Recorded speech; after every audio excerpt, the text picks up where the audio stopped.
ಒಬ್ಬ ಪ್ರೇಕ್ಷಕ ಕೇಳಿದ ಪ್ರಶ್ನೆ: ಲಕ್ಷ್ಮಣನ ಹತ್ತಿರ ನಾಗಪಾಶ, ಶಬ್ದವೇದಿ ವಿದ್ಯೆ, ಗರುಡಾಸ್ತ್ರ, ಪಾಶುಪತಾಸ್ತ್ರ ಇತ್ತ ಎಂದು. ಮತ್ತೆ ಇಂದ್ರಜಿತ್ ಕಾಣದೆ ಯುದ್ಧ ಮಾಡಿದಾಗ ಅವನನ್ನು ಲಕ್ಷ್ಮಣ ಹೇಗೆ ಸೋಲಿಸಿದ ಎಂದು. ಈ ಪ್ರಶ್ನೆ ಕೇವಲ ಒಂದು ಸಂದೇಹವಲ್ಲ, ಇದು ರಾಮಾಯಣದ ಆಳವಾದ ಸತ್ಯವನ್ನು ತಿಳಿದುಕೊಳ್ಳುವ ಒಂದು ಅವಕಾಶ. ಈಗ ಕಥೆಯನ್ನು ಸಂಪೂರ್ಣವಾಗಿ ಅರ್ಥ ಮಾಡಿಕೊಳ್ಳೋಣ. ಅಯೋಧ್ಯೆಯ ರಾಜಕುಮಾರನಾದ ಲಕ್ಷ್ಮಣನು ಕೇವಲ ಯೋಧ ಅಲ್ಲ, ಅವನು ತನ್ನ ಅಣ್ಣನಾದ ರಾಮನಿಗೆ ಸಂಪೂರ್ಣವಾಗಿ ಸಮರ್ಪಿತನಾದ ಆತ್ಮ. ಅವನ ಜೀವನದ ಮೂಲ ತತ್ವ ಸೇವೆ ಮತ್ತು ಧರ್ಮ. ವನವಾಸಕ್ಕೆ ರಾಮನು ಹೊರಟಾಗ ಲಕ್ಷ್ಮಣನೂ ಕೂಡ ಹೋದನು. ಇದು ಕೇವಲ ಪ್ರೀತಿ ಅಲ್ಲ, ಇದು ಭಕ್ತಿ, ಅದು ಯೋಧನ ಶಕ್ತಿ. ಈಗ ನಾವು ಅಸ್ತ್ರಗಳ ಲೋಕಕ್ಕೆ ಹೋಗೋಣ. ಅಸ್ತ್ರ ಎಂದರೆ ಏನು? ಅಸ್ತ್ರಗಳು ಸಾಮಾನ್ಯ ಆಯುಧಗಳಲ್ಲ, ಇವು ದೇವತೆಗಳಿಂದ ದೊರಕುವ ದಿವ್ಯ ಶಕ್ತಿಗಳು. ಇವು ಪಡೆಯಲು ಕಠಿಣ ತಪಸ್ಸನ್ನು ಮಾಡಬೇಕು, ಮಂತ್ರದ ಜ್ಞಾನವಿರಬೇಕು, ಗುರುಗಳಿಂದ ದೀಕ್ಷೆ ಪಡೆದಿರಬೇಕು. ಇವೆಲ್ಲ ಬೇಕಾಗುತ್ತದೆ. ನಾಗಪಾಶ, ಇದು ಏನು? ಹೇಗೆ ಸಿಗುತ್ತದೆ? ನಾಗಪಾಶ ಎಂದರೆ ಹಾವುಗಳ ಶಕ್ತಿಯಿಂದ ಶತ್ರುವನ್ನು ಬಂಧಿಸುವ ಅಸ್ತ್ರ.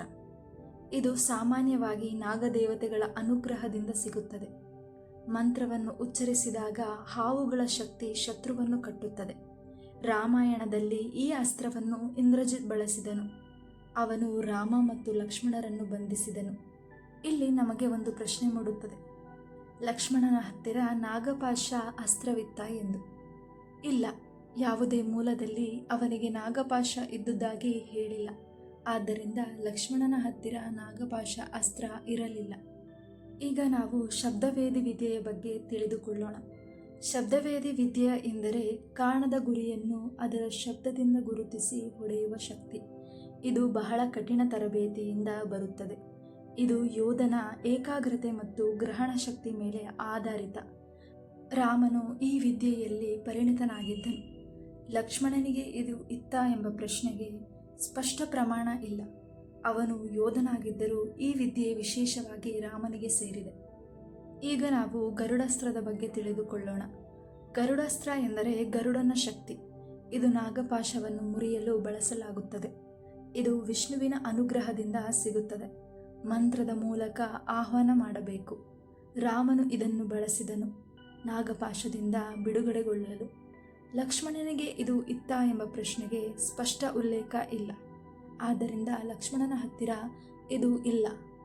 ಪಾಶುಪತಾಸ್ತ್ರದ ಬಗ್ಗೆ ತಿಳಿದುಕೊಳ್ಳೋಣ. ಇದು ಶಿವನ ಅತ್ಯಂತ ಶಕ್ತಿಶಾಲಿ ಅಸ್ತ್ರ. ಸೃಷ್ಟಿಯನ್ನು ನಾಶ ಮಾಡುವ ಮಟ್ಟದ ಶಕ್ತಿ ಇದರಲ್ಲಿದೆ.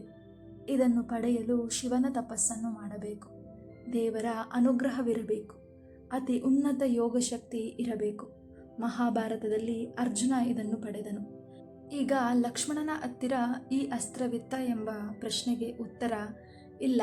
ರಾಮಾಯಣದಲ್ಲಿ ಇದರ ಉಲ್ಲೇಖ ಇಲ್ಲ. ಹಾಗಾಗಿ ಲಕ್ಷ್ಮಣನ ಹತ್ತಿರ ಈ ಅಸ್ತ್ರವಿಲ್ಲ. ರಾಮನಿಗೆ ಈ ಅಸ್ತ್ರಗಳು ಹೇಗೆ ಸಿಕ್ಕವು ಎಂಬ ಪ್ರಶ್ನೆ ನಮ್ಮಲ್ಲಿ ಮೂಡುತ್ತದೆ. ಒಮ್ಮೆ ಮಹರ್ಷಿ ವಿಶ್ವಾಮಿತ್ರ ಅಯೋಧ್ಯೆಗೆ ಬಂದು ರಾಮ ಮತ್ತು ಲಕ್ಷ್ಮಣರನ್ನು ತನ್ನ ಜೊತೆಗೆ ಕಾಡಿಗೆ ಕರೆದುಕೊಂಡು ಹೋಗುತ್ತಾನೆ. ಏಕೆಂದರೆ ಅಸುರರು ಯಜ್ಞಗಳನ್ನು ಹಾಳು ಮಾಡುತ್ತಿದ್ದರು. ಅದನ್ನು ರಕ್ಷಿಸಲು ಯೋಧರು ಬೇಕಾಗಿದ್ದರು. ಆ ಸಮಯದಲ್ಲಿ ವಿಶ್ವಾಮಿತ್ರರು ರಾಮನಿಗೆ ಬಾಲ ಮತ್ತು ಅತಿಬಾಲ ಮಂತ್ರಗಳನ್ನು ಕಲಿಸುತ್ತಾರೆ.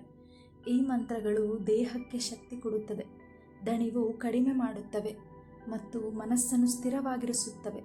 ನಂತರ ವಿಶ್ವಾಮಿತ್ರರು ರಾಮನಿಗೆ ಅನೇಕ ದಿವ್ಯ ಅಸ್ತ್ರಗಳನ್ನು ದಾನ ಮಾಡುತ್ತಾರೆ. ಅಗ್ನಿಯ ಅಸ್ತ್ರ, ವಾಯುವಿನ ಅಸ್ತ್ರ, ಇಂದ್ರನ ಅಸ್ತ್ರ ಮತ್ತು ಬ್ರಹ್ಮನ ಅಸ್ತ್ರವನ್ನು ದಾನ ಮಾಡುತ್ತಾರೆ. ಈ ಅಸ್ತ್ರಗಳು ಹೇಗೆ ಸಿಗುತ್ತವೆ?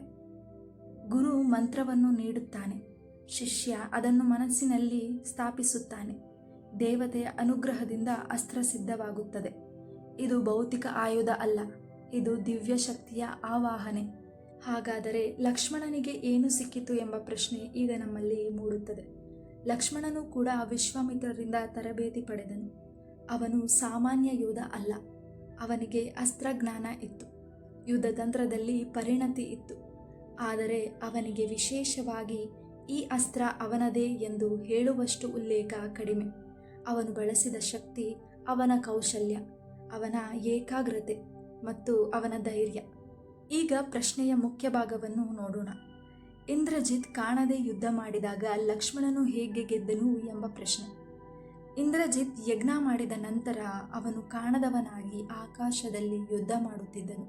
ಅವನು ಬಾಣಗಳನ್ನು ಎಲ್ಲಿಂದಲೂ ಸುರಿಸುತ್ತಿದ್ದನು. ಅದು ಅಸಾಧಾರಣ ಶಕ್ತಿ. ಆದರೆ ಇಲ್ಲಿ ಕಥೆಯ ತಿರುವು ಬರುತ್ತದೆ. ವಿಭೀಷಣನು ಲಕ್ಷ್ಮಣನಿಗೆ ಹೇಳಿದನು, ಅವನು ಯಜ್ಞವನ್ನು ಪೂರ್ಣ ಮಾಡಿದರೆ ಅವನನ್ನು ಯಾರೂ ಸೋಲಿಸಲಾರರು ಎಂದು. ಆದ್ದರಿಂದ ಲಕ್ಷ್ಮಣನು ತಂತ್ರ ಬಳಸಿದನು. ಅವನು ಯಜ್ಞ ನಡೆಯುತ್ತಿದ್ದ ಸ್ಥಳಕ್ಕೆ ಹೋಗಿ ಅದನ್ನು ಮಧ್ಯದಲ್ಲಿ ನಿಲ್ಲಿಸಿದನು. ಆ ಕ್ಷಣದಲ್ಲಿ ಇಂದ್ರಜಿತ್ ತನ್ನ ಅದೃಶ್ಯ ಶಕ್ತಿಯನ್ನು ಕಳೆದುಕೊಂಡನು. ನಂತರ ನಡೆದ ಯುದ್ಧ ಮುಖಾಮುಖಿ ಯುದ್ಧ. ಲಕ್ಷ್ಮಣನು ತನ್ನ ಶೌರ್ಯ, ತಂತ್ರ, ಧೈರ್ಯದಿಂದ ಯುದ್ಧ ಮಾಡಿ ಕೊನೆಗೆ ಇಂದ್ರಜಿತ್ತನ್ನು ಸಂಹಾರ ಮಾಡಿದನು. ಅಂದರೆ ಅವನು ಶಬ್ದದಿಂದ ಹೊಡೆದದ್ದು ಅಲ್ಲ, ತಂತ್ರದಿಂದ ಗೆದ್ದದ್ದು.